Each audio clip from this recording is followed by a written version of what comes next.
Corona महामारी हम देख रहे हैं, स्थिति बद से बदतर होती चली जा रही है।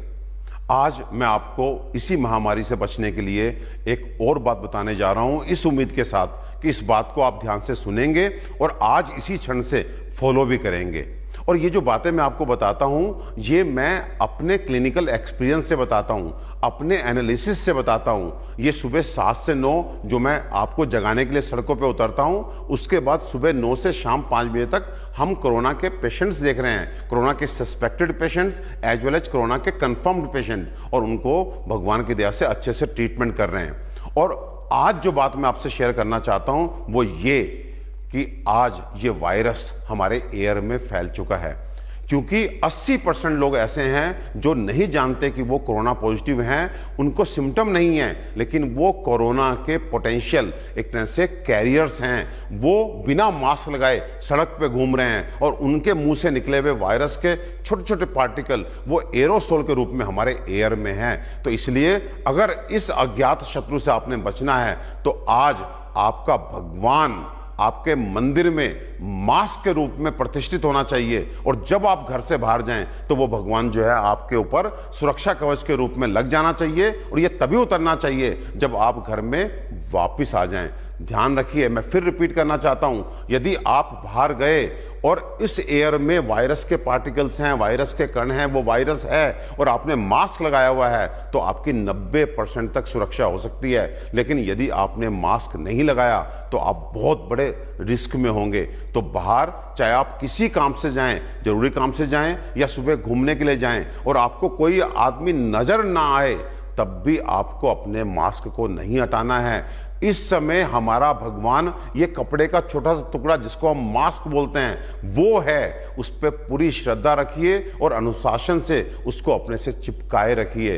अगर आपने इसके साथ जरा सी भी असावधानी की या इसको लगाने में जरा सा भी आपने आलस दिखाया तो आपको बहुत बड़ा भुगतान भुगतना पड़ेगा।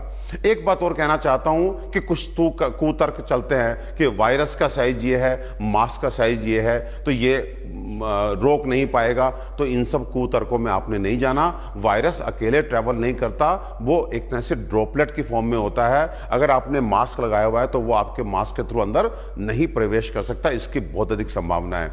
साथ में आप रुमाल बांधते हैं मास्क के रूप में, तो उसमें भी एक बहुत एहतियात आपको बरतनी है, क्योंकि अक्सर हम रुमाल बांध करके 1 घंटा बाहर जाते हैं, कुछ सब्जी खरीदते हैं, दूध खरीदते हैं, दवा खरीदते हैं, फिर घर लौट के आते हैं और आकर के जो है अपने रुमाल को अपनी जेब में डाल लेते हैं। उसके बाद फिर उसी रुमाल को निकाल करके आप जब दोबारा बाहर जाते हैं तो जो बाहर का हिस्सा होता है उसको आप अंदर बांध लेते हैं। जानते हैं, ये करके आप सीधे वायरस, बैक्टीरिया या डस्ट के वो पार्टिकल जो आपके शरीर के लिए अच्छे नहीं थे, वो आपने पहले बाहर उसको चिपकाया और अगली बार उसी बाहर की सरफेस को आपने अंदर करके सीधे उनको अपने मुंह के थ्रू और नाक के थ्रू शरीर में प्रवेश दे दिया। तो ऐसा ना करें। जो मेरी बहनें चुन्नी लपेटती हैं या जो मेरे भाई अंगोछा लपेटते हैं वो भी संभल जाएं, क्योंकि अंगोछा और चुन्नी में ये संभव ही नहीं है कि आप डिफ्रेंशिएट कर सकें कि पहले कौन सा हिस्सा बाहर था, कौन सा अंदर था। देखिए, ये महामारी अभी कुछ महीने और चलनी है, तो इसलिए आप मास्क की आदत डाल लीजिए,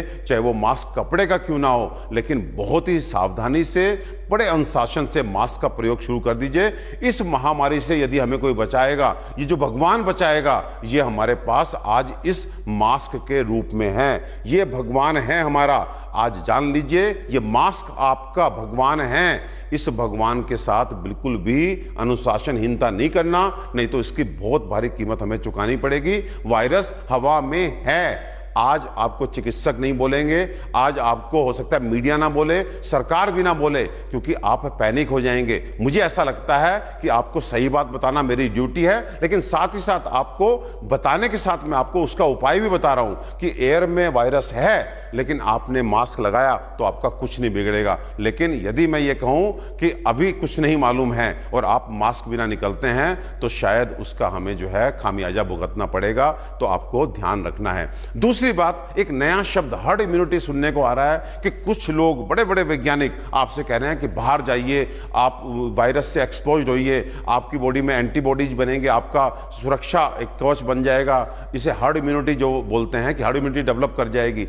लेकिन भैया, आप बाहर निकलेंगे, डेफिनेटली हार्ड इम्यूनिटी डेवलप करेगी, लेकिन किस कीमत पे? 100 में से 2 से 3 लोगों को मार करके। यानी कि आप बाहर निकले और निकल करके, आप युवा हैं, आपको कुछ नहीं होगा, लेकिन आपके बड़े, आपके अपने माँ बाप, आपके अपने प्यारे नाना नानी, दादा दादी, आपके छोटे छोटे बच्चे, 2-2 महीने और 1 साल के बच्चे, अगर उनको हमने हार्ड इम्यूनिटी डेवलप करने के लिए बाहर निकाल दिया, तो आप समझिए कि हर 100 में से 3 लोगों को खो करके, 3 लोग कौन से? आपके अपने माँ बाप, आपके अपने भाई बहन, उनको खो करके अगर हार्ड इम्यूनिटी डेवलप की, तो ये बहुत महंगा सौदा है, तो इसे हम नहीं अफोर्ड कर सकते। प्लीज आप हार्ड इम्यूनिटी को दुस्साहस दिखा करके डेवलप मत कीजिए। आप सारे प्रिकॉशंस लीजिए, और सारे प्रिकॉशन लेने के बाद भी, क्योंकि अब वायरस हमारा एक तरह से कम्युनिटी स्प्रेड में आ चुका है, थोड़ी बहुत चूक होगी, वायरस इतनी मात्रा में अंदर जाएगा कि आपका एक तरह से हार्ड इम्यूनिटी नेचुरली डेवलप कर जाएगी। लेकिन दुस्साहस करते हुए बाहर आकर के हार्ड इम्यूनिटी को इंटेंशनली डेवलप करने की कोशिश नहीं करना, क्योंकि ये बहुत महंगा सौदा साबित होगा। और साथ में प्लीज, जो हमने अपने पहले वीडियो में आपको 10 बातें बताई हैं, उनको पूरी तरह से फॉलो कीजिए। वो आपके लिए आज की लक्ष्मण रेखा है। ध्यान रखिए, लक्ष्मण रेखा को हमारी देवी सीता, हमारी मां सीता ने लांघा था, उसके बाद उनको भी भुगतना पड़ा था। तो ध्यान रखिए, इस लक्ष्मण रेखा को लांघने की कोशिश मत करना।